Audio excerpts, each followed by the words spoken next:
야, 한복순, 그 땅 문서 당장 내놔. 시어머니가 테이블을 내려쳤습니다. 봉제 공장에서 기어 나온 것이 감히 오씨 집안 재산에 손을 대? 18년 동안 밥값이라도 했어? 네 죽은 엄마처럼 빈손으로 가려니. 언니, 양심이 있으면 돌려줘. 오빠가 실수로 넘긴 거잖아. 복순아, 이혼은 엄마가 시킨 거야.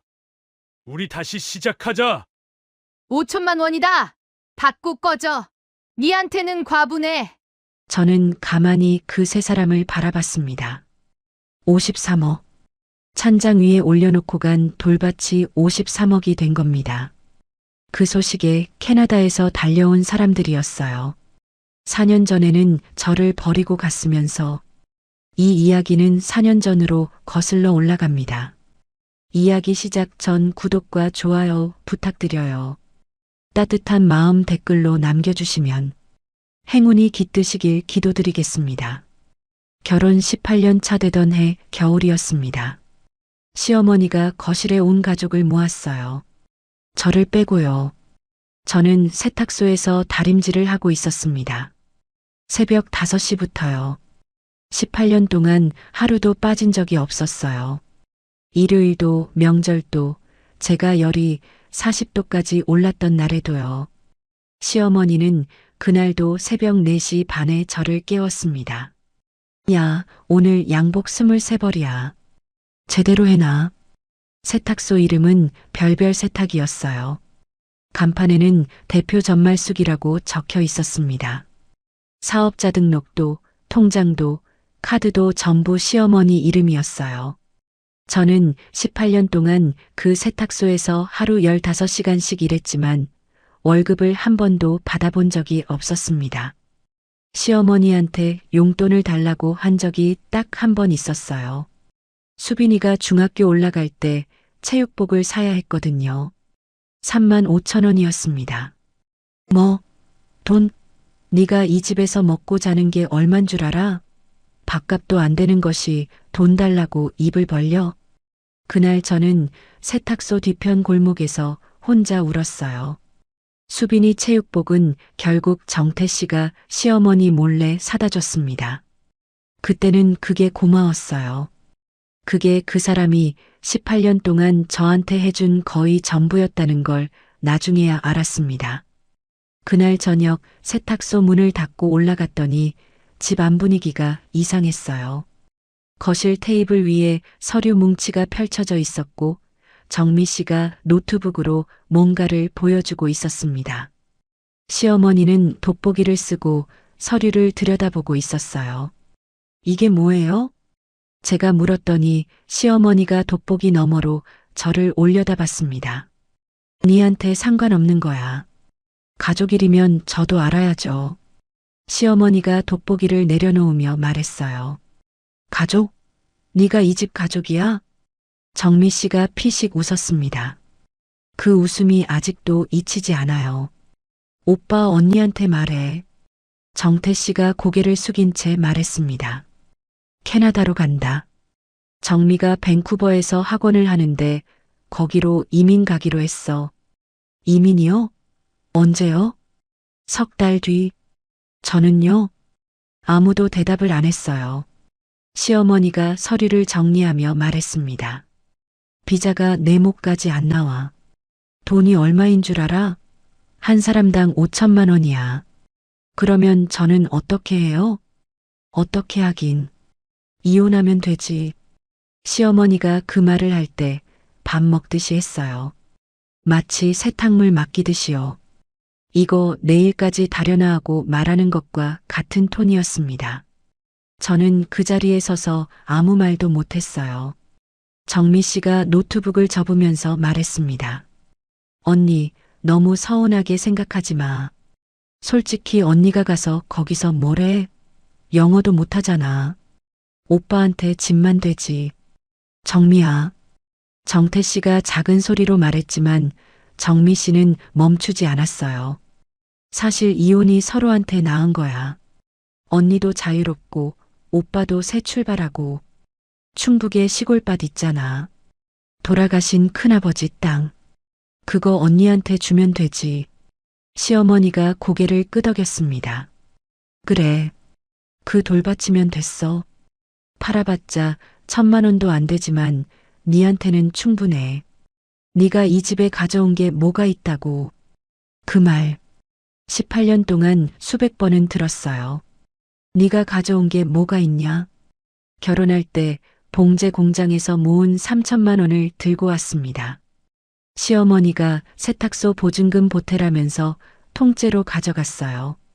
그 돈이 세탁소 보증금이 아니라 정미 씨 유학 자금으로 쓰였다는 걸 저는 그때는 몰랐습니다. 이틀 뒤 정태 씨가 부엌으로 왔어요. 찬장 위에 누런 봉투 하나를 올려놓았습니다. 여기 충북 제천 반문서야. 600평?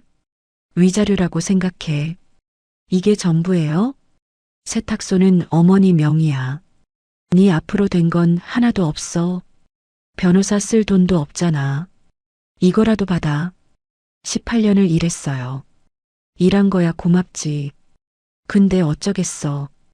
도장 여기 찍어. 미안하다는 말은 없었어요. 눈도 마주치지 않았어요. 이혼 서류에 도장을 찍는 제 손이 떨렸습니다. 그때 저는 몰랐어요. 18년을 일한 것도 권리가 된다는 걸. 법이 저를 지켜줄 수 있다는 걸. 아무도 알려주지 않았고 알만한 사람이 곁에 없었습니다. 출국 날이 왔어요. 새벽부터 짐을 실었습니다. 캐리어 7개, 박스 12개. 제가 날랐어요. 마지막 날까지 저였습니다. 시어머니가 현관에서 신발을 신으면서 말했어요. 세탁소 열쇠 식탁 위에 놔라. 다음 달에 새 세입자 들어온다. 네, 어머님. 그리고 냉장고 정리하고 가스 잠그고 나가. 관리비는 이번 달까지 네가 내. 마지막 인사도 없었어요. 정미 씨가 승합차에 올라타면서 창문을 내리고 말했습니다. 언니 건강해. 힘내고. 그 말이 인사였어요. 18년의 마지막 인사. 정태 씨는 운전석에 앉아서 한 번도 뒤를 돌아보지 않았습니다. 승합차가 골목을 빠져나갔어요. 저는 현관문 앞에 서서 그 차가 사라질 때까지 봤습니다. 발이 떨어지지 않았어요. 울지도 못했어요. 18년이 끝났는데 눈물이 안 나왔습니다. 너무 오래 참아서 눈물이 마른 건지 아니면 슬픈 건지 화가 난 건지 구분이 안 됐어요. 빈집으로 돌아왔습니다. 거실에 시어머니 슬리퍼 자국만 남아 있었어요. 부엌 찬장 위에는 누런 봉투가 그대로 있었습니다. 그걸 집어들었어요. 봉투 안에 접힌 종이 한 장. 충청북도 제천시 봉양읍 밭 600평. 그게 18년의 값이었습니다. 부동산에 전화했어요. 평당 2만 원도 안 된다고 했습니다. 600평이면 1,200만 원도 안 되는 돈이었어요. 그래도 저한테는 그 땅밖에 없었습니다. 제천까지 버스를 3번 갈아탔어요. 서울에서 청주까지 2시간, 청주에서 제천까지 1시간 반, 제천 시내에서 봉양읍까지 마을버스로 40분. 캐리어 하나, 이불 보따리 하나. 그게 전부였습니다. 마을버스에서 내렸을 때 기사 아저씨가 물었어요. 아주머니, 여기 아는 사람 있어요? 아니요. 그럼 뭐하러 왔어요? 밭이 하나 있어요. 기사 아저씨가 고개를 갸웃거리더니 그냥 문을 닫고 떠났습니다. 버스 정류장에서 밭까지 걸어서 20분이었어요. 산자락 아래 비탈진 땅. 이정표도 없고 길도 제대로 안 나 있었습니다. 밭이라고 했지만 밭이 아니었어요. 돌밭이었습니다. 잡초가 허리까지 올라와 있었고 돌멩이가 여기저기 박혀 있었어요. 한가운데 녹슨 철조망이 쓰러져 있었고 밭 한쪽 구석에는 누군가 버리고 간 타이어 3개가 굴러다니고 있었습니다. 저는 캐리어를 내려놓고 한참 서 있었어요. 바람이 불었습니다. 12월이었거든요. 손끝이 시려서 호주머니에 손을 넣었는데 주머니 안에 이혼 서류 사본이 접혀 있었어요. 짐을 쌀 때 넣어둔 게 그대로 있었습니다. 꺼내서 봤어요. 위자료 충청북도 제천시 봉양읍 밭 600평. 웃음이 나왔습니다. 한겨울 돌밭 한가운데서 혼자 웃었어요. 미친 사람처럼.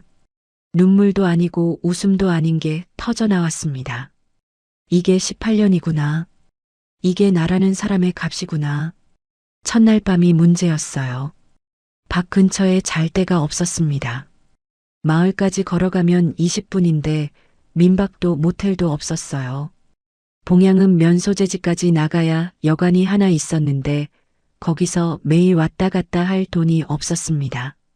그날 저는 밭 가장자리에 버려진 비닐하우스 뼈대 안에서 잤어요. 이불 보따리를 깔고 패딩을 뒤집어 쓰고 웅크렸습니다. 새벽에 잠이 깼어요. 이가 딱딱 부딪혔습니다. 서울 세탁소에서 새벽 5시에 일어나던 것과는 다른 종류의 추위였어요. 시어머니한테 야 일어나 소리를 듣고 일어나는 게 아니라 추워서 잠을 잘 수가 없어서 일어나는 거였습니다. 그런데 이상하게도 마음은 덜 추웠어요. 아무도 저를 깨우지 않았거든요. 아무도 네가 뭘 했냐고 묻지 않았거든요. 이틀째 되던 날 면사무소를 찾아갔어요. 저 밭에서 농사를 짓고 싶은데요. 어떻게 해야 하는지 하나도 몰라서요. 접수 창구에 앉아있던 직원이 저를 올려다봤습니다. 어떤 밭이요? 봉양읍 산자락 밑에요. 600평인데 돌밭이에요. 거기요? 직원의 표정이 살짝 굳었어요. 거기 땅이 안 좋기로 유명해요. 큰일 났는데. 저도 알았습니다. 큰일 난 거. 근데 거기밖에 없었으니까요. 그때 뒤에서 누군가 말했어요. 돌밭이면 돌을 골라내면 되죠. 돌아보니 카키색 조끼를 입은 남자가 서 있었습니다. 면사무소 농업 담당 장도연 씨였어요.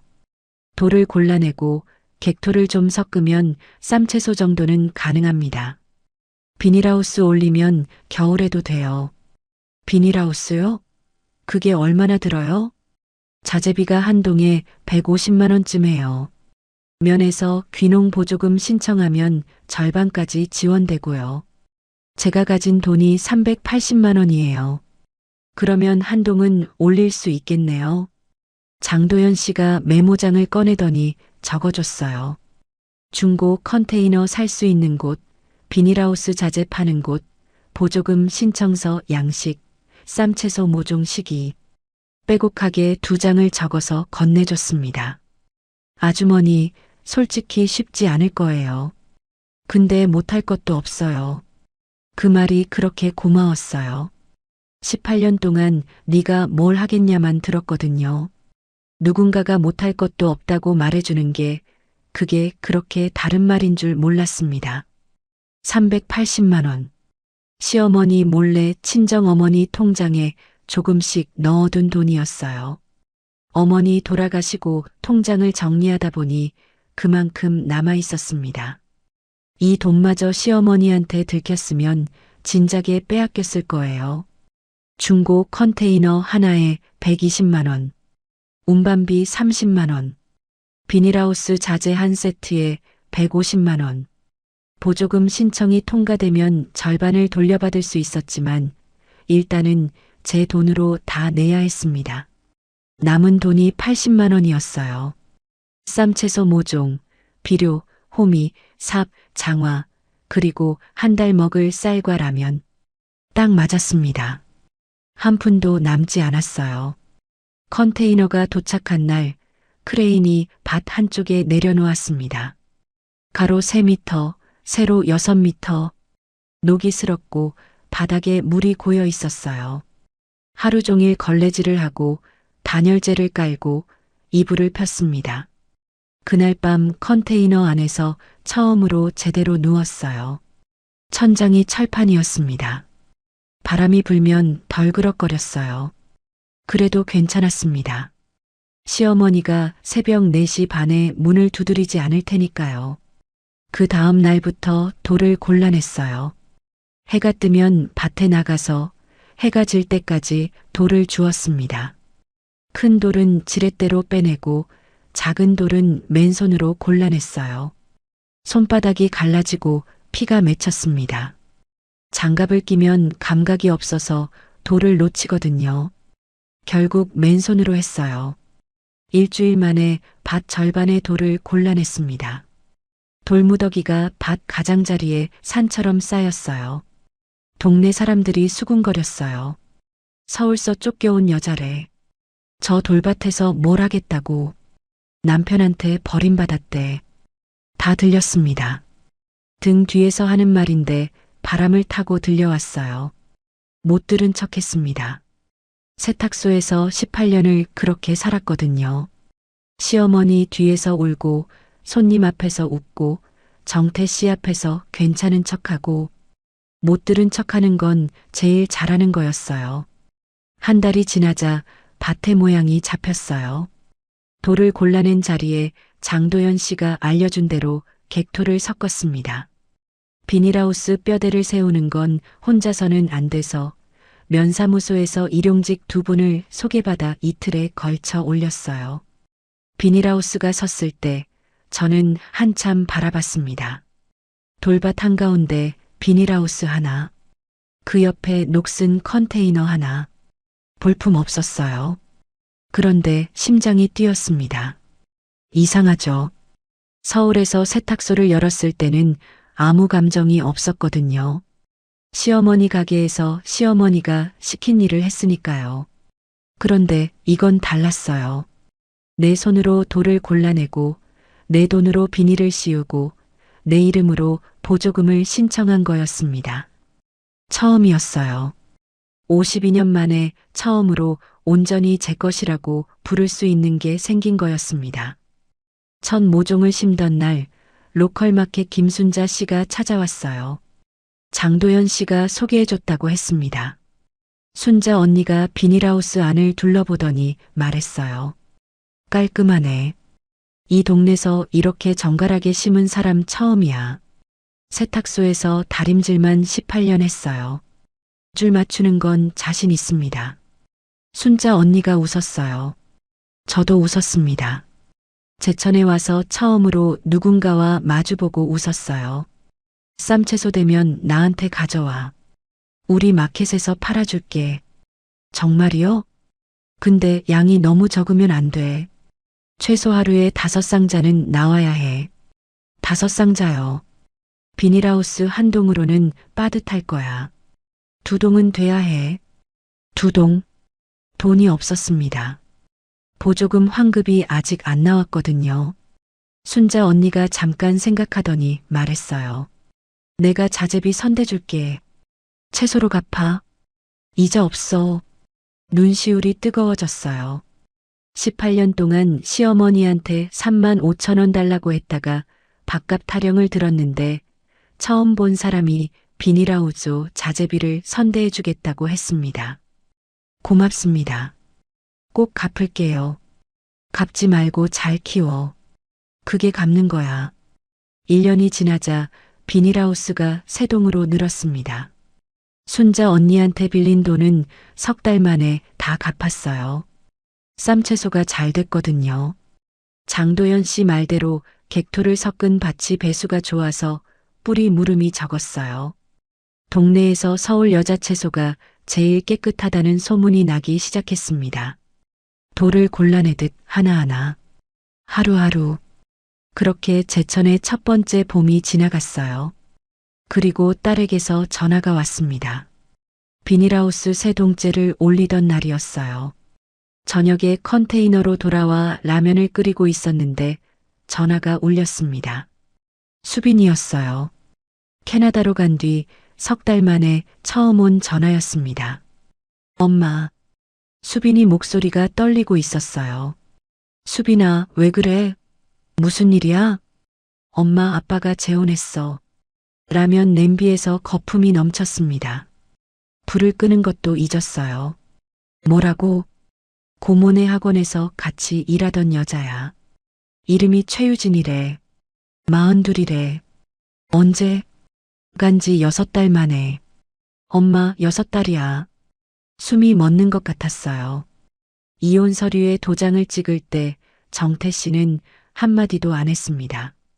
미안하다는 말도 잘 살라는 말도 고개를 숙이고 도장 여기 찍어라고만 했어요. 그게 비겁한 줄은 알았습니다. 하지만 6달 만에 재혼이라니 이혼이 끝이 아니라 시작이었던 거예요. 처음부터 계획이었던 겁니다. 수빈아, 아빠가 그 여자를 언제부터 만났는지 알아? 몰라. 근데 고모가 수빈이가 말을 잇지 못했어요. 고모가 뭐? 지난주에 고모네 집에서 모임이 있었거든. 고모 친구들이랑 술 마시는데 내가 옆방에 있었어. 고모가 취해서 큰 소리로 말하는 게 들렸어. 뭐라고 했는데? 오빠가 그때 형수 돈으로 내 유학 보내줬잖아, 라고. 가슴이 턱 막혔습니다. 수빈아, 그게 무슨 뜻인지 알아? 알아. 엄마가 결혼할 때 가져온 3천만 원. 할머니가 세탁소 보증금 보태라고 가져간 거잖아. 그래. 그 돈이 세탁소 보증금이 아니라 고모 유학 자금으로 갔다는 뜻이야. 엄마, 나 그 말 듣고 손이 떨렸어. 저도 떨렸습니다. 3천만 원. 봉제 공장에서 7년 동안 모은 돈이었어요. 월급에서 교통비 빼고 밥값 빼고 남은 걸 한 푼도 안 쓰고 모았습니다. 20살부터 30까지 그 돈을 들고 시집을 갔어요. 시어머니가 세탁소 보증금이 모자라다 며느리가 보태야지라고 하셨을 때 당연히 내야 하는 건 줄 알았습니다. 그 돈으로 정미 씨가 캐나다에 유학을 갔어요. 정미 씨가 유학 가 있는 동안 저는 세탁소에서 시어머니와 둘이 일했습니다. 새벽 5시부터 밤 10시까지. 정미 씨는 캐나다에서 영어를 배우며 카페에서 셀카를 찍어 올렸고 저는 서울에서 양복 다림질을 하면서 정미 씨 유학비를 벌었던 거예요. 몰랐습니다. 18년 동안 한 번도 의심 안 했어요. 엄마, 괜찮아? 괜찮아. 수빈아, 고마워. 알려줘서. 엄마, 미안해. 나 그동안 연락 못해서. 아니야. 내 잘못 아니야. 전화를 끊었습니다. 라면이 다 불어 있었어요. 컨테이너 문을 열고 밖으로 나갔습니다. 밤이었어요. 제천 산자락에는 가로등이 없었습니다. 달빛만 있었어요. 밭 가장자리에 쌓아둔 돌무더기 앞에 섰습니다. 돌을 하나 집었어요. 그리고 던졌습니다. 세탁소 보증금이래. 또 하나 집어서 던졌어요. 유학 자금이었어. 또 6달 만에 재혼이래. 또 네가 가져온 게 뭐가 있냐고. 돌을 던지다가 주저앉았습니다. 무릎이 땅에 닿았어요. 흙이 바지에 묻었습니다. 그제야 울었어요. 제천에 와서 처음 우는 거였습니다. 서울에서도 못 울었고 이혼 서류에 도장 찍을 때도 못 울었고 돌밭을 처음 봤을 때도 못 울었어요. 그런데 그날 밤 밭에 주저앉아서 울었습니다. 분했어요. 3천만 원이 분한 게 아니었어요. 7년 동안 모은 돈을 빼앗긴 것보다 그 돈의 행방을 18년 동안 몰랐다는 게 분했습니다. 세탁소 보증금이라고 믿었던 제가 한심했어요. 의심 한 번 안 하고 다림질만 했으니까요. 정태 씨가 알았을까요? 당연히 알았겠죠. 자기 여동생 유학을 자기 아내 돈으로 보냈으니까. 알면서도 18년 동안 한마디도 안 한 겁니다. 미안하다는 말 한마디가 그렇게 어려웠을까요? 아니, 그 사람한테 저는 미안할 대상이 아니었던 거예요. 세탁소 기계랑 같은 거였습니다. 기계한테 미안하다고 하는 사람은 없잖아요. 한참을 울다가 일어났어요. 밭으로 돌아가지 않고 컨테이너 안으로 들어갔습니다. 이불 밑에서 노트를 하나 꺼냈어요. 서울을 떠날 때 가져온 것 중에 일기장이 있었습니다. 일기라고 하기엔 부끄러운 것이었어요. 시어머니한테 들은 말, 세탁소에서 일한 시간, 정태 씨한테 맞은 날짜. 그런 것들을 조금씩 적어뒀었거든요. 적지 않으면 제가 미쳐버린 것 같아서요. 2007년 3월 14일. 시어머니가 다리미로 손등을 지짐. 다림질 주름이 안 펴졌다고. 2011년 설날. 떡국 간이 짜다고 국자로 머리를 맞음. 정태 씨는 옆에서 텔레비전 봄.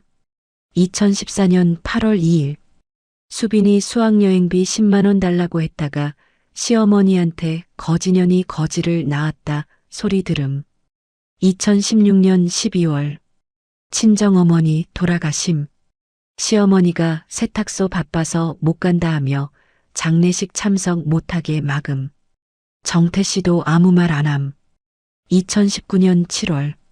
건강검진 받으러 갔는데 건강보험이 끊겨 있었음. 시어머니가 이민 준비하면서 제 보험을 먼저 정리해버린 것. 그날 밤 저는 이 기록들을 처음으로 날짜 순으로 정리했습니다. 노트 한 권을 새로 펴서 왼쪽에 날짜를 쓰고 오른쪽에 무슨 일이 있었는지를 적었어요. 세탁소 출근 시간, 퇴근 시간, 쉰 날이 있었는지 없었는지, 월급을 받았는지 못 받았는지. 적다 보니까 선명해졌습니다. 18년 동안 월급 0원, 쉰 날 연간 3일 미만, 하루 평균 노동 15시간, 사업자 등록명의 전말숙, 세탁소 수익 전액 시어머니 통장. 이건 가족이 아니었어요. 이건 노동이었습니다. 대가 없는 노동. 그날 밤 잠이 안 왔어요. 잠이 안 오는 게 아니라 자면 안 될 것 같았습니다. 이 기록이 언젠가 쓸모가 있을 거라는 생각이 들었거든요. 언제인지는 몰랐어요. 그냥 직감이었습니다. 밤새 적었어요. 라면이 불어터진 냄비는 그대로 식탁 위에 있었습니다. 그 뒤로 저는 달라졌어요. 돌밭에서 돌을 골라내듯 18년의 기록을 하나하나 골라냈습니다. 빠진 날짜가 있으면 기억을 더듬어서 채웠고 수빈이한테 전화해서 확인할 수 있는 건 확인했습니다. 노트가 3권이 됐어요. 한 권은 세탁소 노동 기록, 한 권은 시어머니의 폭언과 폭행 기록, 한 권은 재산 관련 정황, 결혼 초 3천만 원, 세탁소 수익 흐름, 이혼 시 재산 분할 없이 돌반만 받은 경위. 그걸 정리하면서 이상하게 마음이 차분해졌어요. 분노가 사라진 건 아니었습니다. 분노가 모양을 갖춘 거예요. 흐트러져 있던 돌멩이들이 하나씩 제자리를 찾은 것처럼 18년의 분노가 노트 위에 줄을 맞춰 놓이니까 오히려 머리가 맑아졌습니다. 울지 않았어요. 그날 밤 이후로 저는 제천에서 한 번도 울지 않았습니다. 2년차 봄이 되자 비닐하우스가 5동으로 늘었어요. 순자 언니 마켓에 하루 10상자씩 납품했습니다. 쌈채소, 깻잎, 청경채, 적겨자. 새벽 4시에 일어나서 수확하고 6시에 포장하고 7시에 마켓에 가져다 놓았어요. 서울에서도 새벽 4시, 5시에 일어났습니다. 차이가 있다면 하나. 시어머니가 깨우는 게 아니라 제가 알아서 일어난다는 거였어요. 같은 새벽인데 발이 다르더라고요. 시어머니한테 끌려나가는 발과 내 밭으로 걸어나가는 발은 무게가 달랐습니다. 순자 언니가 어느 날 말했어요. 복순아, 너 채소가 다른 데보다 왜 이래?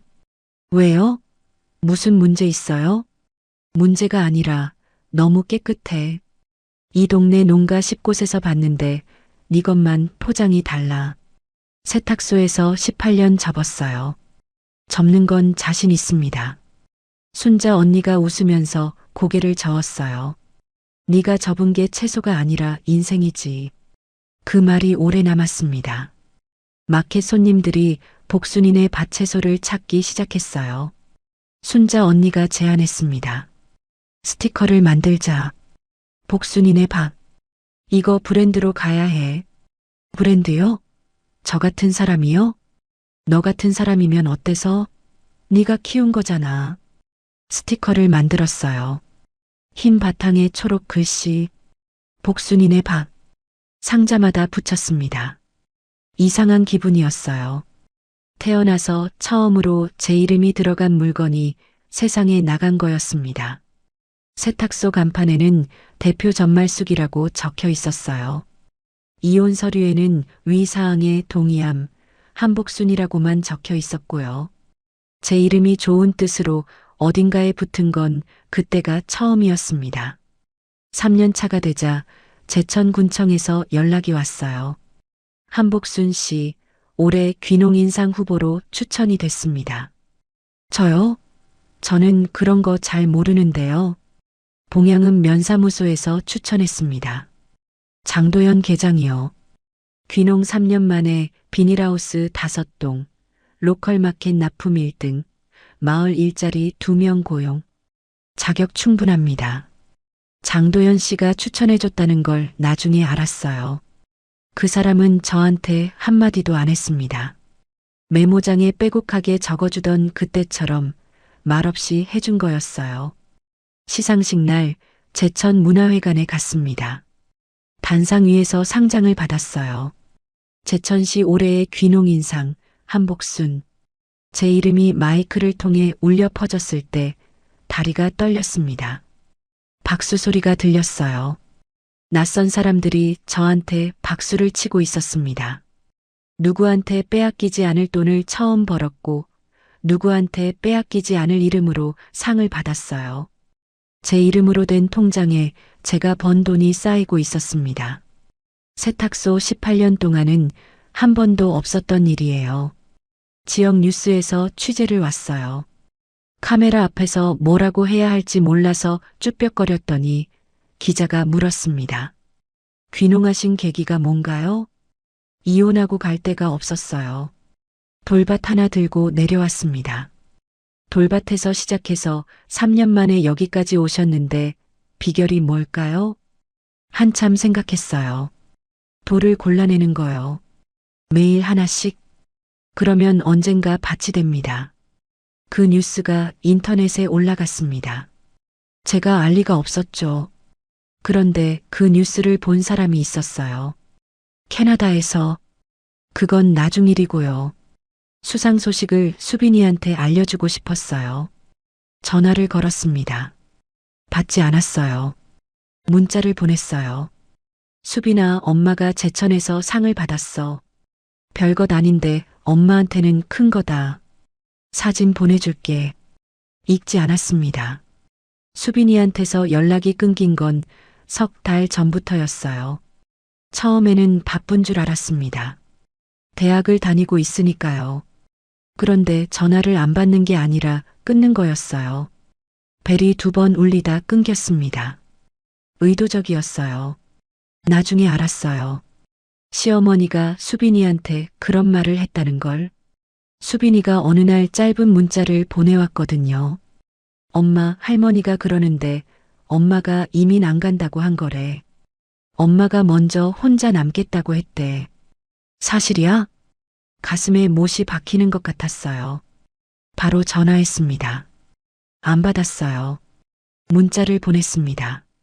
수빈아, 아니야. 엄마는 이민 간다는 것도 몰랐어. 가족회의에 엄마를 안 불렀어. 비자도 엄마 몫은 처음부터 없었어. 읽음 표시가 떴어요. 답장은 오지 않았습니다. 그 뒤로도 나중에 알게 된 것들이 있었어요. 수빈이가 한참 뒤에 해준 말들. 시어머니가 네 엄마는 이 가족을 버린 사람이야 라고 했대요. 할머니가 많이 아프다. 네 엄마 때문에 스트레스 받아서 그런 거다라고도 했대요. 정미 씨도 거들었대요. 언니가 나쁜 사람은 아닌데 원래 이기적인 데가 있었어. 시어머니는 제가 없으니까 수빈이를 잡은 거였어요. 18년 동안 저를 가둬두던 그 방식 그대로. 네가 없으면 안 된다. 네가 떠나면 할머니가 죽는다. 그 말로 수빈이까지 묶으려 한 겁니다. 저는 매달 수빈이한테 문자를 보냈어요. 수빈아, 엄마는 여기 있어. 언제든 연락해. 답장은 한 번도 오지 않았습니다. 비닐하우스에서 채소를 수확하면서 가끔 혼자 말했어요. 수빈아, 엄마 잘 살고 있어. 아무도 없는 비닐하우스에서 그 말을 하면 목소리가 비닐 천장에 부딪혀서 돌아왔습니다. 3년 차 겨울이었어요. 비닐하우스가 7동이 됐습니다. 마을에서 아르바이트 2분을 고용했어요. 순자 언니 마켓 외에 제천 시내 식당 3곳에도 납품을 시작했습니다. 온라인 직거래도 순자 언니가 만들어줬어요. 복순이네 밭이라는 이름으로 블로그를 열었는데 순자 언니 딸이 사진을 찍어주고 글을 올려줬습니다. 한 달 매출이 800만 원을 넘었어요. 숫자를 보면서 한참 계산기를 두드렸습니다. 세탁소에서 18년 동안 월급을 못 받았으니까 최저시급으로만 계산해도 제가 받았어야 할 돈이 2억이 넘었어요. 그걸 한 푼도 안 준 사람들이 있었고 이제 제 손으로 한 달에 800만 원을 버는 사람이 여기 있었습니다. 어느 날 새벽 비닐하우스 앞에 서서 해가 뜨는 걸 봤어요. 제천 산자락 너머로 해가 올라왔습니다. 비닐하우스 7동 위로 새벽빛이 번졌어요. 서리가 내린 밭이 반짝거렸습니다. 52년을 살았어요. 봉제 공장에서 7년, 세탁소에서 18년, 그리고 제천에서 3년. 이 3년이 나머지 49년보다 길었습니다. 아니, 길었다기보다 넓었어요.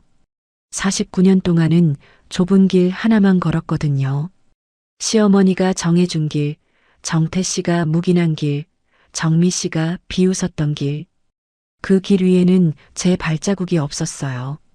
전부 남의 발자국 위를 걸었습니다. 제천에서는 달랐어요. 아무 길도 없었습니다. 돌밭에 길이 있을 리가 없잖아요. 제가 돌을 골라내고 제가 밟고 제가 만든 길이었습니다. 그해 겨울 군청에서 전화가 왔어요. 한복순 씨 봉양읍 일대가 국가첨단산업단지 예정지로 고시됐습니다. 그게 무슨 뜻이에요? 토지 수용이 진행됩니다. 보상 협의가 있을 거예요. 보상이요? 네. 복순 씨 밭도 해당 구역 안에 들어갑니다. 그때는 그게 얼마인지 몰랐어요. 보상 협의가 시작된 건 그로부터 2달 뒤였습니다. 군청 회의실에서 토지보상 담당자가 서류를 펼쳤어요. 한복순 씨 소유 충청북도 제천시 봉양읍 밭 600평 국가첨단산업단지 편입 대상입니다. 네. 감정평가가 나왔습니다. 평당 단가 881만 원. 총 보상금 52억 8,600만 원. 숫자가 귀를 지나갔어요. 한 번 더 물었습니다. 지금 얼마라고 하셨어요? 52억 8,600만 원입니다. 저는 의자에 앉은 채로 아무 말도 못했어요. 담당자가 고개를 갸웃거리며 물었습니다. 괜찮으세요? 네, 괜찮아요. 근데 한 번만 더 말씀해 주세요. 52억 8,600만 원이요. 3번을 들어도 실감이 안 났어요. 평당 2만 원도 안 된다고 했었습니다. 부동산 아저씨가 전화로 그 밥 팔아봤자 1,200만 원도 안 돼요라고 했었어요. 시어머니가 니한테는 충분해라고 했었고 정미 씨가 어차피 팔아봤자 1,000만 원도 안 되잖아라고 했었습니다. 53억. 반올림하면 53억이었어요. 찬장 위에 올려놓고 간 누런 봉투. 정태 씨가 위자료라고 생각해라고 했던 그 봉투. 정미 씨가 쓸모없는 밭이나 줘라고 했던 그 밭. 그게 53억이 된 겁니다. 군청에서 나왔어요. 주차장에 서서 하늘을 올려다봤습니다. 웃기지도 않았어요. 울기지도 않았어요. 그냥 바람이 불었습니다. 집으로 돌아와서 제일 먼저 한 일이 있었어요. 전화번호부에서 변호사를 검색했습니다. 이틀 뒤 제천 시내 법률사무소에서 최현우 변호사를 만났어요. 서류를 다 보여줬습니다. 이혼합의서, 등기부등본, 토지보상 감정평가서, 그리고 노트 3권. 최 변호사님이 노트를 한 장 한 장 넘기더니 한참 만에 입을 열었어요. 한복순 씨, 이거 다 직접 정리하신 거예요? 네. 2년 동안요. 18년 무급 노동, 사업자 등록명의 시어머니, 월급 지급 기록 없음. 이혼 시 재산 분할 없이 시가 1200만 원 상당의 토지만 위자료로 수령. 네. 이혼합의서에 재산 분할 포기 조항이 있네요. 서명하신 거 맞죠? 네. 그때는 몰랐어요. 변호사를 쓸 돈도 없었고 물어볼 사람도 없었어요. 최 변호사님이 안경을 벗으면서 말했어요. 결론부터 말씀드리겠습니다. 토지는 이혼합의서에 위자료로 명시되어 있고 등기도 한복순 씨 이름입니다. 법적으로 완전한 소유입니다. 누가 와서 뭐라고 해도 이건 한복순 씨 땅이에요. 혹시 시댁에서 소송을 걸면요? 기각됩니다. 근거가 없어요. 오히려요? 이 기록대로라면 위자료가 과소 지급된 겁니다.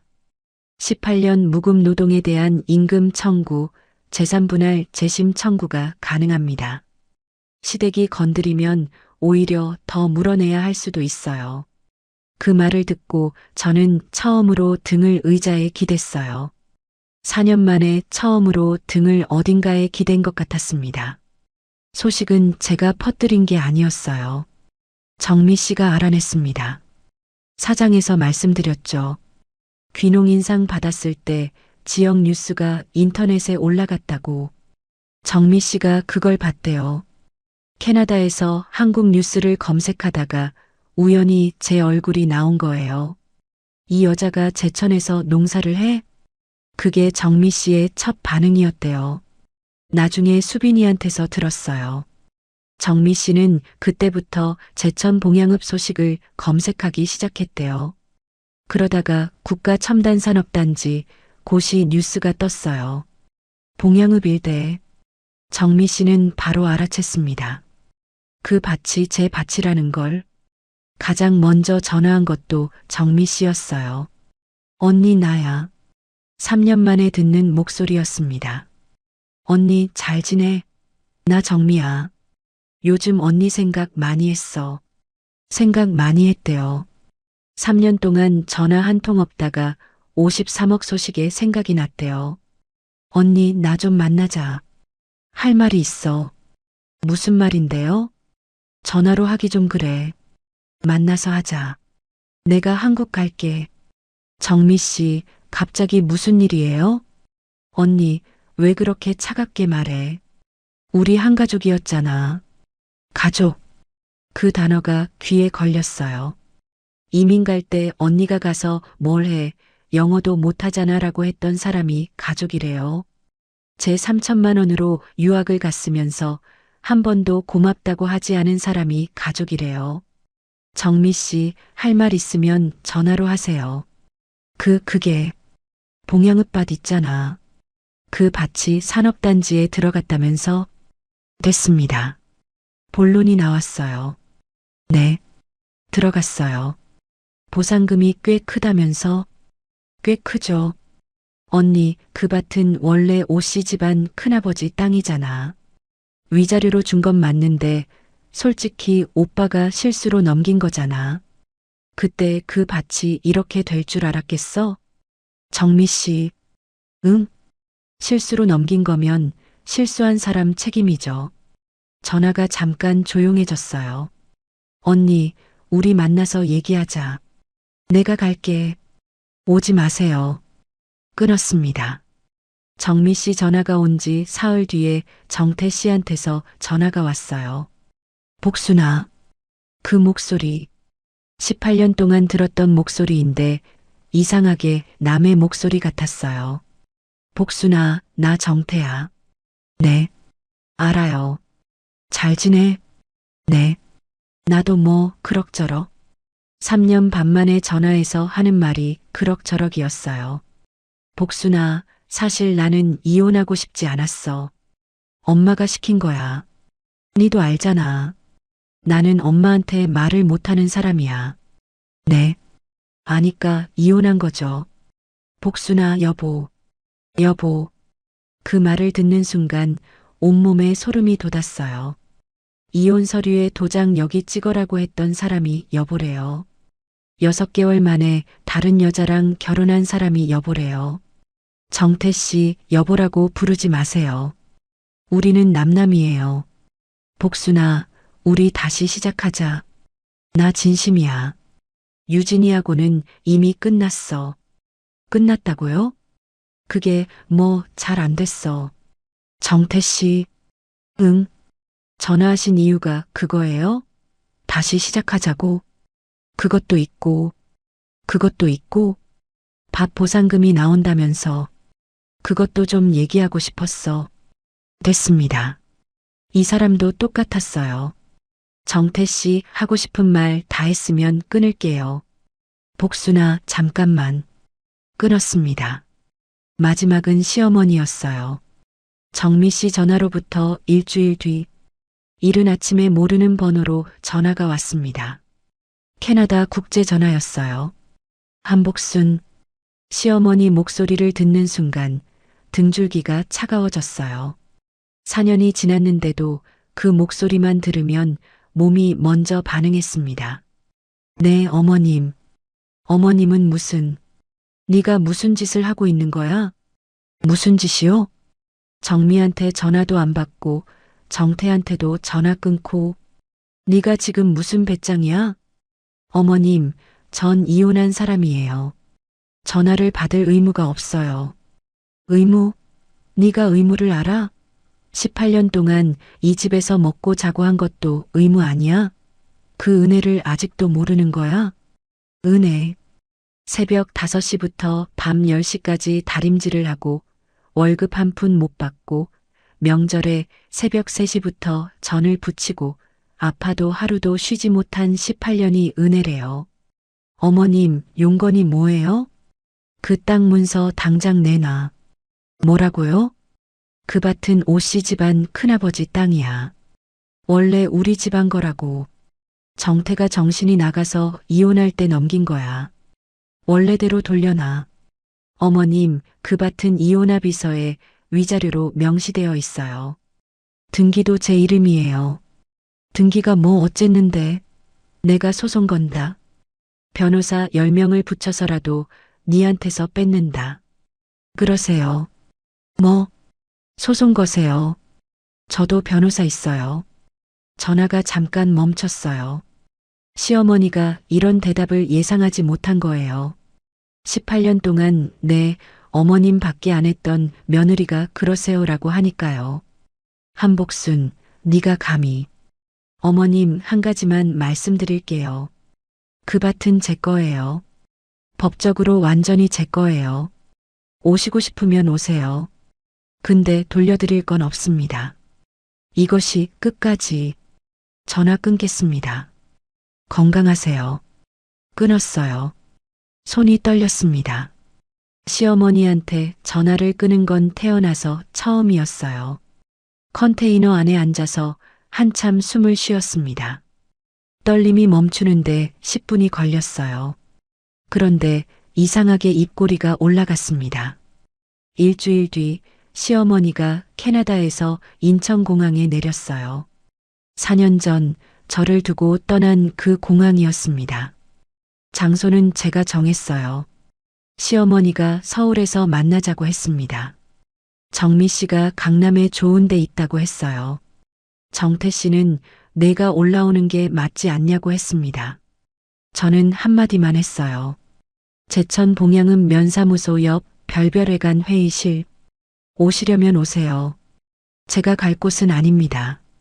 4년 전에는 시어머니가 장소를 정했어요. 거실에 가족을 모으고 저를 빼고 캐나다 이민을 결정했습니다. 이혼 서류에 도장을 찍는 장소도 시어머니가 정한 부엌이었어요. 찬장 위에 봉투를 올려놓는 것도 시어머니가 정한 방식이었습니다. 이번에는 제가 정했어요. 제 땅이 있는 동네에서, 제가 돌을 골라낸 밭 옆에서. 약속날 시어머니가 먼저 도착했어요. 정태 씨가 운전을 하고 정미 씨가 조수석에 앉아서 왔습니다. 캐나다에서 인천공항으로 와서 렌터카를 빌렸대요. 회의실 문을 열고 들어오는 시어머니의 얼굴을 봤습니다. 4년 만이었어요. 머리가 더 하얘졌고 얼굴이 더 말라 있었지만 눈빛은 그대로였습니다. 저를 내려다보는 그 눈빛, 18년 동안 봐온 그 눈빛이요. 시어머니가 회의실을 둘러봤어요. 이게 뭐야? 이런 시골 회의실에서 만나자고 한 거야? 정미 씨가 코트를 벗으면서 말했습니다. 언니, 왜 서울에서 안 만나자고 했어? 여기까지 오느라 4시간 걸렸잖아. 정태 씨는 아무 말 없이 구석 의자에 앉았어요. 4년 전이나 지금이나 그 사람은 똑같았습니다. 구석에 앉아서 고개를 숙이는 사람. 저는 테이블 한쪽에 앉아 있었어요. 제 옆에 최연우 변호사님이 앉아 있었습니다. 서류 가방을 테이블 위에 올려둔 채로요. 시어머니가 최 변호사님을 보더니 눈을 가늘게 떴어요. 저 사람은 뭐야? 제 변호사예요. 변호사? 네가 무슨 변호사를 데리고 와? 가족끼리 이야기하는 자리에 남을 데려와? 어머님, 저는 이 집 가족이 아니라고 하셨잖아요. 4년 전에. 시어머니 입이 굳었습니다. 정미 씨가 먼저 입을 열었어요. 분위기를 부드럽게 만들려는 거였습니다. 정미 씨는 원래 그런 사람이에요. 앞에서 웃으면서 칼을 숨기는 사람. 언니, 우리 이렇게 만나니까 좋다. 솔직히 나 언니 많이 보고 싶었어. 정미 씨, 본론으로 가죠. 언니, 왜 이렇게 차가워? 나 진짜 언니 걱정했어. 정미 씨가 3년 동안 전화 한 번 안 했는데 걱정은 누가 누굴. 정미 씨 표정이 살짝 흔들렸어요. 하지만 금방 웃음을 되찾았습니다. 언니, 솔직히 말할게. 그 밥 보상금이 꽤 크다면서. 우리가 왜 왔겠어? 이거 가족 문제잖아. 가족 문제요? 그 밭은 원래 오씨 집안 큰아버지 땅이야. 오빠가 이혼할 때 실수로 넘긴 거잖아. 보상금이 이렇게 클 줄 누가 알았겠어. 그러니까 적당히 나누자는 거야. 적당이라면 얼마를 말하는 건데요? 정미 씨가 시어머니를 슬쩍 봤어요. 시어머니가 턱으로 신호를 보냈습니다. 반만 주면 우리는 더 이상 아무 말 안 해. 26억을 달라는 거예요? 언니 생각해봐. 그 밭이 원래 네 거였어? 위자료로 받은 거잖아. 위자료 치고 53억이면 과한 거 아니야? 최 변호사님이 서류 가방을 열었어요. 정미 씨가 그쪽을 힐끗 봤습니다. 시어머니가 기다릴 수 없다는 듯 테이블을 손바닥으로 내리쳤어요. 야, 한복순. 빙빙 돌리지 말고 대답해. 문서 내놓을 거야 말 거야? 어머님, 그 밭은 우리 집안 거야. 큰아버지가 살아있었으면 절대 안 넘겼어. 네 같은 년한테. 어머님, 그 밭은 이혼합의서에 위자료 항목으로 명시되어 있어요. 합의서가 뭐 어쨌는데. 그때 네가 좀 양보했으면 이런 일이 없잖아. 네가 욕심을 부려서 이렇게 된 거 아니야? 양보. 위자료로 돌밭 하나 받은 게 욕심이래요. 어머님, 제가 욕심을 부린 적이 언제 있었어요? 지금 부리고 있잖아. 53억을 혼자 먹겠다는 거 아니야? 네 양심은 어디 갔어? 이 집에서 18년 동안 밥 먹고 잠자고 한 게 공짜야? 공짜가 아니었어요. 저는 새벽 5시부터 밤 10시까지 일했어요. 18년 동안 하루도 안 빠지고요. 일? 그게 일이야? 집안일이지.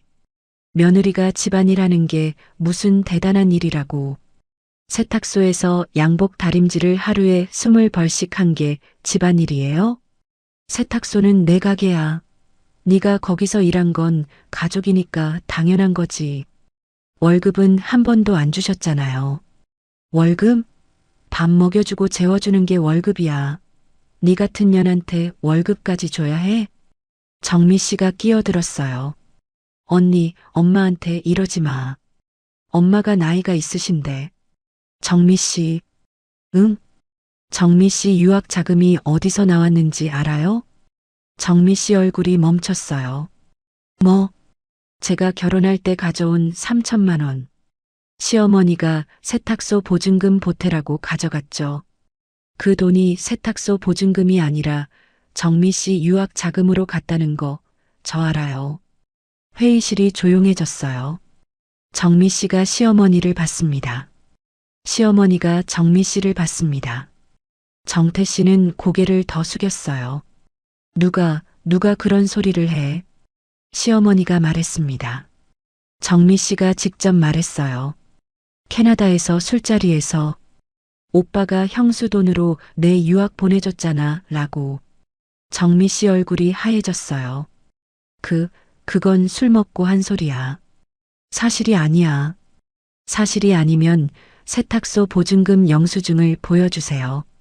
3천만 원이 보증금으로 갔다면 기록이 있을 거잖아요. 아무도 대답을 못했어요. 최 변호사님이 서류를 꺼냈습니다. 첫 번째 서류. 이혼합의서 사본. 이혼합의서 제사조 위자료 항목입니다. 충청북도 제천시 봉양읍반 600평을 위자료로 한복순에게 이전한다. 양측 서명 날인 완료. 법적 효력이 완전합니다. 두 번째 서류. 등기부등본. 등기부등본입니다. 소유자 한복순. 이전 등기 완료일 2020년 1월 15일. 권리하자 없음. 시어머니가 서류를 낚아챘어요. 돋보기를 꺼내서 들여다봤습니다. 손이 떨리고 있었어요. 이게 뭐? 전말숙 씨. 최 변호사님이 시어머니를 이름으로 불렀어요. 법적으로 이 토지는 한복순 씨의 완전한 소유입니다. 어떤 소송을 제기하셔도 기각됩니다. 이혼합의서에 명시된 위자료 이전이고 등기까지 완료됐으니까요. 변호사 양반, 그게 말이 돼? 1,000만 원도 안 되던 밭이 53억이 된 걸 한복순이가 혼자 먹으면 그게 말이 되냐고. 말이 됩니다. 법적으로요. 시어머니가 벌떡 일어섰어요. 핸드백에서 두꺼운 흰 봉투를 꺼내더니 테이블 위에 던졌습니다. 5천만 원이야. 받고 문서 넘겨. 니한테는 과분해. 봉투가 테이블 위에서 미끄러져서 제 앞에 왔어요. 저는 봉투를 보지 않았습니다. 시어머니의 눈을 봤어요. 4년 전 찬장 위에 누런 봉투를 올려놓은 것과 같은 방식이었습니다. 던지는 거예요. 사람한테 돈을 던지는 거.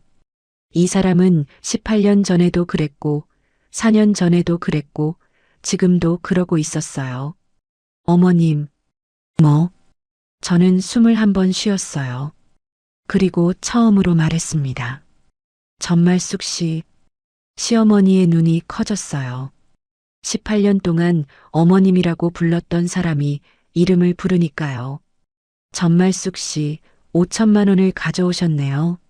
4년 전에는 돌밭을 던지셨고 오늘은 5천만 원을 던지셨어요.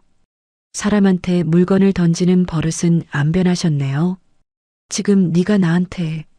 제가 할 말이 아직 남았어요.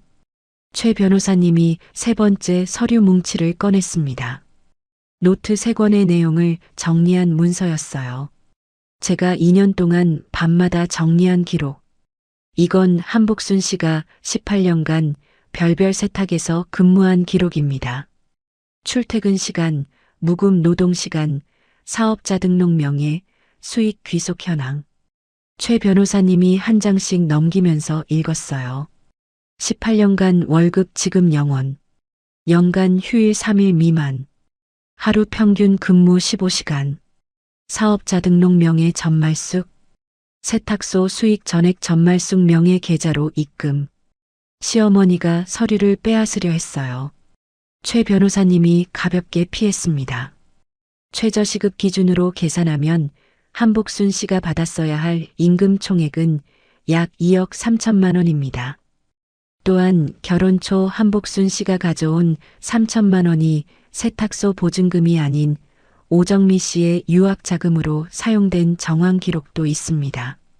정미 씨가 자리에서 벌떡 일어났어요. 그건 증거가 없잖아. 이혼 시 재산 분할이 전혀 이루어지지 않은 점, 위자료가 시가 1200만 원 상당의 토지 1필지에 불과한 점을 종합하면 최 변호사님이 안경 너머로 시어머니를 똑바로 봤어요. 위자료 과소 지급에 따른 추가 청구, 그리고 18년간 무급 노동에 대한 임금 청구가 가능합니다. 소송을 거시면 돌려받는 게 아니라 더 내셔야 합니다.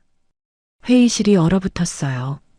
시어머니가 천천히 의자에 주저앉았습니다. 다리가 풀린 시어머니 옆에서 정태 씨가 말했어요. 복순아, 이럴 거야? 우리가 18년 같이 살았잖아. 같이 산 거 맞아요. 근데 정태 씨, 같이 산 18년 동안 정태 씨가 저한테 해준 게 뭐가 있어요? 내가 그래도 수빈이 체육복 3만 5천 원. 그거 하나예요. 18년에 3만 5천 원이에요. 정태 씨가 입을 다물었어요. 정미 씨가 마지막 카드를 꺼냈습니다. 눈에 물기가 차더니 고개를 숙였어요. 언니, 나 잘못했어. 그때 내가 그런 말하면 안 됐어. 언니한테 짐이 된다고 한 것도, 밭이나 주라고 한 것도. 진짜 미안해. 나 요즘 진짜 힘들어. 학원도 망했어. 제발. 눈물이었습니다. 정미 씨의 눈물. 18년 동안 봐왔어요. 정미 씨가 우는 건 처음이 아니에요. 시어머니한테 혼날 때 울고, 정태 씨한테 돈 달라고 할 때 울고, 자기가 불리하면 우는 사람이었어요. 그 눈물이 진짜인 적은 한 번도 없었습니다. 정미 씨, 응. 그 눈물은 3천만 원짜리예요. 정미 씨가 고개를 들었어요. 내 돈으로 유학 가서, 영어 배워서, 캐나다에서 학원 차려서, 그 학원 망하고 나서 우는 거잖아요. 그 눈물에 제 3천만 원이 들어있어요. 정미 씨 얼굴이 굳었습니다. 눈물이 뚝 멈췄어요. 저는 테이블 위에 놓인 흰 봉투를 시어머니 쪽으로 밀었어요. 전말숙 씨, 5천만 원 가져가세요. 저는 안 받습니다. 한복순, 4년 전에 찬장 위에 올려놓고 가신 거 고맙습니다. 시어머니가 저를 올려다봤어요. 그 봉투가 제 인생을 돌려줬으니까요. 저는 일어섰습니다. 최 변호사님, 마무리 부탁드릴게요. 최 변호사님이 고개를 끄덕였어요. 회의실 문을 열고 나왔습니다. 복도를 걸었어요. 뒤에서 시어머니 목소리가 들렸어요. 한복순, 너 이러고 잘 살 수 있을 것 같아. 한복순, 안 들렸어요. 아니, 들렸는데 멈추지 않았습니다. 18년 동안은 그 목소리에 멈췄거든요. 야, 한복순. 그러면 하던 일을 멈추고 달려갔습니다. 다림질을 멈추고, 밥을 멈추고, 울음을 멈추고, 오늘은 멈추지 않았어요. 복도를 걸어서 건물 밖으로 나왔습니다. 밖에 햇살이 내리쬐고 있었어요. 제천 산자락이 보였습니다. 제 비닐하우스가 보이는 방향이었어요.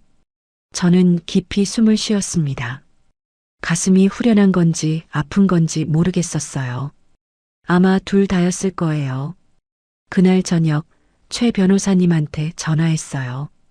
최 변호사님, 부탁이 하나 있어요. 말씀하세요. 제가 정리한 기록 있잖아요. 18년치. 그거 요약본으로 만들어서 우리 딸한테 보내주세요. 이메일로.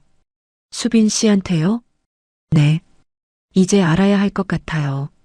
할머니가 뭐라고 했든 엄마가 어떻게 살았는지 수빈이가 직접 보면 알 거예요. 알겠습니다. 내일 보내겠습니다. 전화를 끊고 컨테이너 안에 앉았어요. 수빈이가 그 기록을 보면 어떤 표정을 지을까? 엄마가 새벽 5시에 일어나서 양복을 다렸다는 걸, 월급을 한 번도 못 받았다는 걸, 체육복 3만 5천 원 달라고 했다가 욕을 먹었다는 걸, 친정 할머니 장례식에도 못 갔다는 걸. 그걸 보면 알까요? 할머니가 한 말이 거짓이라는 걸. 수빈이가 사흘을 울었대요. 최 변호사님이 보낸 이메일을 받고 사흘 동안 방에서 안 나왔대요. 나중에 수빈이가 직접 해준 말이에요. 엄마, 나 그거 읽고 밥을 못 먹었어. 새끼를 못 먹었어. 사흘째 되던 밤에 전화가 왔습니다. 엄마. 수빈이 목소리가 갈라져 있었어요. 엄마, 나 한국 가도 돼? 수빈아. 엄마, 미안해. 나 정말 미안해. 할머니 말만 듣고 엄마가 우리 버린 줄 알았어. 엄마가 이민 안 간다고 한 줄 알았어. 수빈아, 괜찮아. 괜찮지 않아. 엄마가 새벽 5시에 일어났다는 거, 월급 한 번도 못 받았다는 거, 외할머니 장례식도 못 갔다는 거. 나 그거 읽으면서 엄마한테 전화도 안 받은 내가 너무 미웠어. 수빈아, 울지 마. 엄마는 안 울어? 울었어요. 전화기를 붙잡고 소리 없이 울었습니다. 수빈이한테는 안 울겠다고 했는데 거짓말이에요. 딸 목소리를 들으니까 참을 수가 없었습니다. 엄마, 나 갈게. 엄마 있는 대로 갈게. 그래. 와. 수빈이가 인천공항에 내린 날 제가 마중을 갔어요. 수빈이가 게이트를 나오는 걸 보는 순간 다리에 힘이 풀렸습니다. 1년 반 만이었어요. 캐리어를 끌고 나오면서 저를 찾는 눈이. 그 눈이 저를 발견했을 때 수빈이가 캐리어를 놓고 뛰어왔어요. 엄마. 수빈이가 저를 안았습니다. 공항 한가운데서 수빈이 어깨가 들썩였어요. 엄마, 나 진짜 미안해. 됐어. 왔으니까 됐어. 제천으로 내려왔어요. 수빈이가 비닐하우스 7동을 보더니 멈춰 섰습니다. 엄마, 이거 다 엄마가 한 거야? 그래. 혼자서? 처음엔 혼자. 나중엔 좋은 사람들이 도와줬어. 수빈이가 컨테이너 안에 들어가 봤어요. 가로 3m, 세로 6m, 이불 하나, 가스레인지 하나, 밥솥 하나, 노트 3권. 엄마, 여기서 4년을 산 거야? 그래. 수빈이가 노트를 집어들었어요. 첫 장을 펴더니 읽기 시작했습니다. 읽다가 고개를 숙이더니 눈물이 뚝뚝 떨어졌어요. 2007년 3월 14일. 다리미로 손등을 지짐. 수빈아, 그건 됐어. 아니, 읽을 거야. 다 읽을 거야. 수빈이가 노트 3권을 다 읽는데 4시간이 걸렸어요. 중간에 3번 울었습니다. 다 읽고 나서 수빈이가 말했어요. 엄마, 할머니가 엄마한테 한 거, 나 이제 다 알아. 아빠가 한 것도. 그래. 엄마, 나 할머니한테 연락 안 할 거야. 아빠한테도. 수빈아, 그건 내 마음대로 해. 아빠는 너한테 아빠야. 그건 변하지 않아. 아니야. 아빠한테 전화했어. 한국 간다고 했더니 뭐라고 한 줄 알아? 뭐라고 했는데? 엄마한테 가면 밥 보상금 얘기 좀 해봐라. 그랬어. 가슴이 서늘했어요. 딸이 엄마한테 간다는데 보상금 얘기를 하래요. 아빠라는 사람이. 그래서 나 전화 끊었어. 아빠한테도 끊었어. 수빈아. 엄마, 나 여기서 엄마랑 살고 싶어. 나도 도울게. 그 말을 듣고 저는 컨테이너 문 밖을 봤어요. 비닐하우스 너머로 제천 산자락이 보였습니다. 해가 지고 있었어요. 그래. 같이 살자. 시댁 소식은 수빈이한테서 들었어요. 엄마 아빠 소식 들었어. 그 여자한테도 버림받았대. 지금 혼자 서울 원룸에서 산대. 그래. 고모는 학원 완전히 파산했대. 캐나다에서도 빚이 쌓여서 한국으로 돌아왔대. 그래. 할머니는 소송 낸다고 했다면서. 어떻게 됐어? 기각됐어. 최 변호사님이 답변서 한 장 내고 끝났어. 그리고 오히려 추가 청구 통보가 갔어. 그 뒤로 연락이 없었어. 정태 씨가 편지를 보내왔어요. 한 달에 한 통씩 겉봉에 복순에게라고 적혀 있었습니다. 읽지 않았어요. 반송했습니다. 한 통도 뜯지 않고 그대로 돌려보냈어요. 정미 씨가 전화를 걸어왔어요. 귀국해서 서울에 있다고, 만나자고, 돈을 빌려달라고, 번호를 차단했습니다. 시어머니한테서는 연락이 없었어요. 추가 청구 통보를 받고 나서 기력이 빠졌다는 말을 수빈이가 전해줬습니다. 정미 씨네 서울 원룸에서 셋이 살고 있대요. 시어머니, 정태 씨, 정미 씨. 원룸 하나에 3명이서. 제가 안 사람들이에요. 캐나다에서 비자비로 한 사람당 5천만 원을 쓰고 학원 사업에 돈을 쏟아붓고 전부 날린 사람들. 남은 건 없었겠죠. 불쌍하지 않았어요. 불쌍했으면 거짓말이에요. 보상금이 들어온 날 저는 제일 먼저 한 일이 있었어요. 컨테이너 옆에 집을 지었습니다. 큰 집이 아니에요. 방 2개, 거실 하나, 부엌 하나, 마당에 감나무 한 그루. 수빈이 방에는 책상을 놓았어요. 컨테이너는 안 치웠습니다. 창고로 쓰기로 했어요.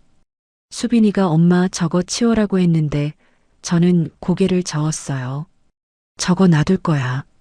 왜? 잊으면 안 되니까. 3년이 지났어요.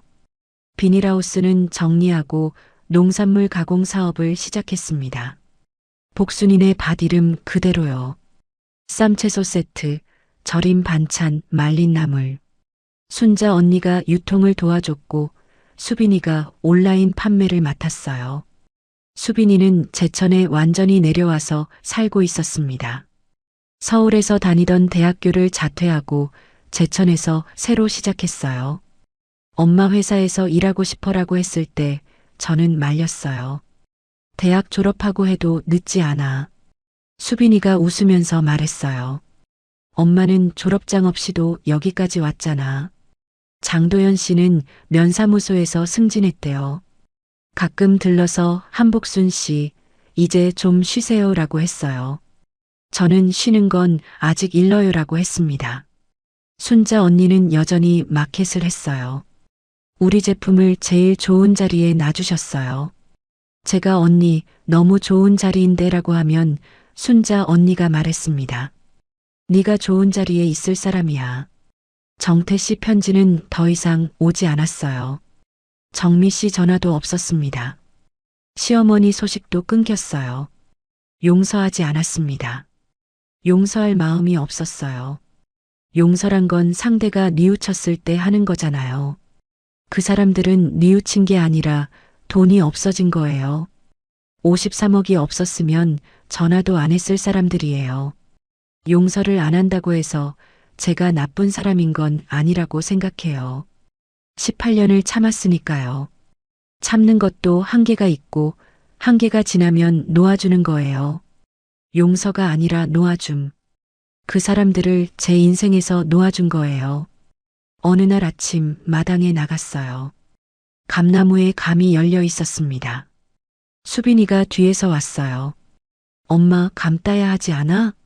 아니, 좀 더 놔두자. 다 익으면 맛있어. 수빈이가 제 옆에 나란히 섰어요. 산자락 너머로 해가 올라오고 있었습니다. 엄마. 응. 나 엄마 딸이라서 다행이야. 코끝이 찡했어요. 대답을 못하고 수빈이 손을 잡았습니다. 저는 55살이에요. 봉제 공장에서 7년. 세탁소에서 18년. 제천에서 7년. 찬장 위에 올려놓고 간 누런 봉투 하나가 제 인생을 바꿨습니다. 그 사람들은 저를 버린 줄 알았겠죠. 쓸모없는 밭을 던져주면 쓸모없는 여자가 쓸모없이 살다가 끝날 줄 알았겠죠. 틀렸어요. 버림받은 것이 끝이 아니었습니다. 시작이었어요.